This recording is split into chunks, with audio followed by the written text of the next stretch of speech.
కానీ స్కూల్ వరకే పరిమితం చేశాం. నిన్న తిరుమలలో జరిగిన సంఘటన కొంచెం బాధ కలిగించింది. అందువల్ల అందరూ డాంపెన్ స్పిరిట్స్ తోటి ఇలాంటి కష్ట సమయంలో అందరం కొంచెం మెత్తగా దీన్ని స్థాయి తక్కువగా చేద్దామని నాకు సలహా ఇచ్చారు. కానీ వచ్చే సంవత్సరం చాలా ఘనంగా జరుపుకుందాం. కుదిరితే ఈ దసరా బాగా చేద్దాం. అంటే నేనేమనుకున్నానంటే 200 మంది 10 కళాకారులతోటి ఏర్పాట్లు చేశాం. పిఠాపురం పేరు దేశానికే తెలిసేలా,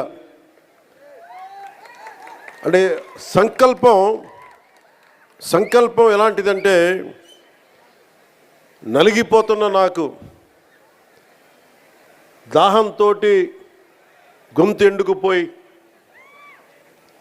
అసలు చుక్క నీరు దొరకని పరిస్థితుల్లో పరిస్థితి ఎలా ఉంటుందో 15 సంవత్సరాలుగా ఒక బలమైన ఇబ్బంది లేని ఒక సూపర్ స్టార్డమ్ని వదులుకొని నాకు ఇష్టమైన నా ప్రజలు, నా అన్నదమ్ముల కోసం 1.5 దశాబ్దం తర్వాత ఫలితం ఆశించకుండా చేశాను పోరాటం. కానీ దెబ్బలు తగిలినాయి, ఇబ్బంది పడ్డా. ఆ ఇబ్బందికి మీ గెలుపు నా గాయాలకి మందు వేశారు మీరు. మొన్న నాకు ఒక ఆంధ్రప్రదేశ్ పంచాయతీరాజ్ ప్రిన్సిపల్ సెక్రటరీ శ్రీ శశిభూషణ్ గారు నేను కూర్చొని మాట్లాడుకుంటా ఉన్నాం. ఎందుకు పల్లె పండుగ కానీ, ఎందుకు ఈ గోకులాలు కానీ,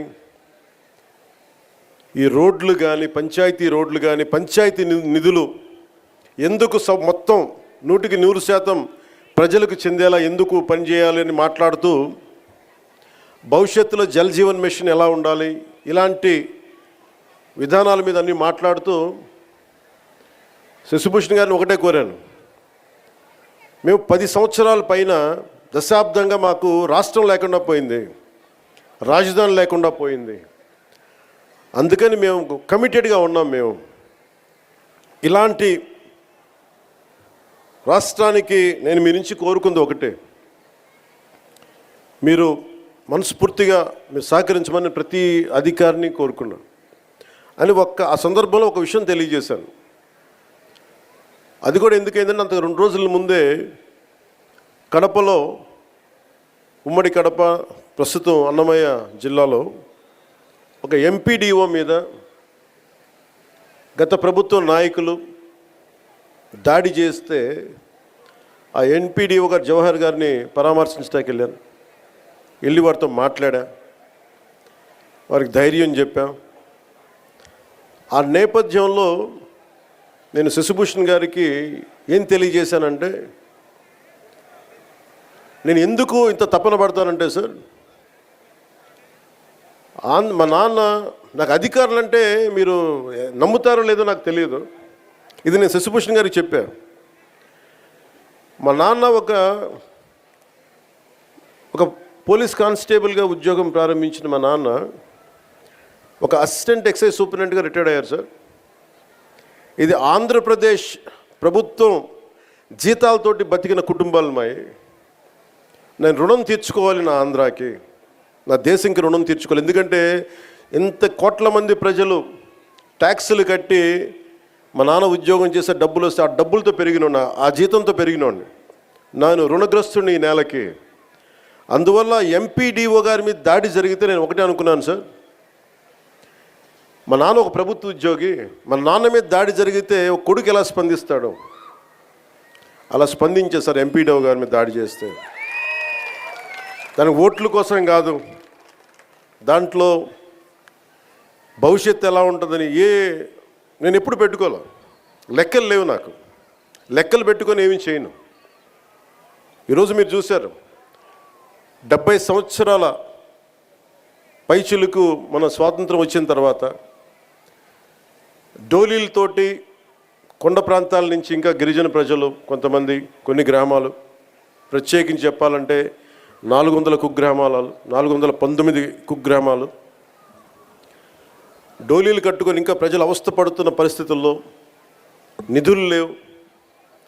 గత ప్రభుత్వం ఇష్టానుసారంగా టాయిలెట్లకి 2 కోట్లు 3 కోట్లు ఖర్చు పెట్టుకున్నారు, బాత్రూమ్స్కి 500 కోట్లు పెట్టి ప్యాలెస్లు కట్టుకున్నారు, ఇష్టారాజ్యంగా చేశారు. రంగులు వేయడానికి కొన్ని 100 కోట్లు, రంగులు తీయడానికి 100 కోట్లు, 1000 కోట్లు దుర్వినియోగం చేశారు.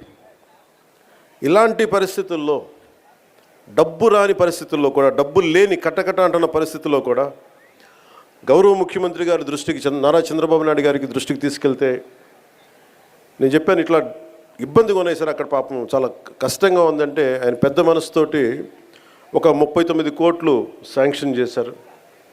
అలాగే మనందరం గర్వించే మన ప్రీతం ప్రధాని శ్రీ నరేంద్ర మోదీ గారు కేంద్రం నుంచి వచ్చిన నిధులతోటి కలిపి 70 సంవత్సరాల ఈ పాలనలో 5 సంవత్సరాల దుష్ట పాలనలో వాళ్ళు మర్చిపోయారు. అంటే ఓట్ల కోసం బుగ్గలు నిమరటం, తలకాయలు నిమరటం ఇవి కాదు. కష్టం ఉన్నప్పుడు పక్కన ఉండాలి. అధికారుల మీద దాడి చేయకపోవటం, వ్యవస్థల్ని బలోపేతం చేయటం. అందుకని ఈ రోజున రోడ్డు పడింది అంటే మీరు పిఠాపురంలో గెలిపిస్తే ఆ గెలిచిన వ్యక్తి రోడ్లు లేని వాళ్ళకి రోడ్లు చేయడానికి ఎంతమంది సహకారంతో, ఇది నా ఒక్కడిది అని చెప్పట్లా, అంటే ఒకటి పూనుకోవాలి. Politics is a thankless job, ఎవరు గుర్తుపెట్టుకోరు. మరుపు మానవ సహజం. ఇన్ని కోట్ల డబ్బు ఉంటుంది సినిమాల్లో, ఇవన్నీ వదులుకొని ఎందుకురా సుఖానం ఉన్న ప్రాణం దుఃఖాన్ని పెట్టుకుంటాం మా అమ్మ అంటూ ఉంటుంది. నాకు ఎప్పుడు దుఃఖం అనిపించలేదు, నాకు చాలా సంతోషం అనిపించింది. చెప్పులు లేకుండా మట్టిలో నడిస్తే, రోడ్లు బహిర్భూమి అంతా నిండిపోయి మలమూత్రాదాలతో నిండిపోయి అలాంటి రోడ్ల మీద నడిస్తే నాకు సగటు మనిషి కష్టం, సగటు మనిషి బాధ, వాళ్ళ అవసరాలు నాకు తెలుసు. దాంట్లో నేను సుఖం చూశాను. అలాంటి వ్యక్తికి మీరు అండగా ఉన్నందుకు నా జన్మాంతం మీకు రుణపడి ఉంటాను. వేదికని అలంకరించిన శ్రీ తంగిళ్ళ ఉదయ్ శ్రీనివాస్ గారు, గౌరవ పార్లమెంట్ సభ్యులు, శ్రీ శశిభూషణ్ గారు, principal secretary Panchayati Raj and rural development, Shrimati Varuvula Satyaprabha గారు, ఎమ్మెల్యే ప్రతిపాడు, శ్రీ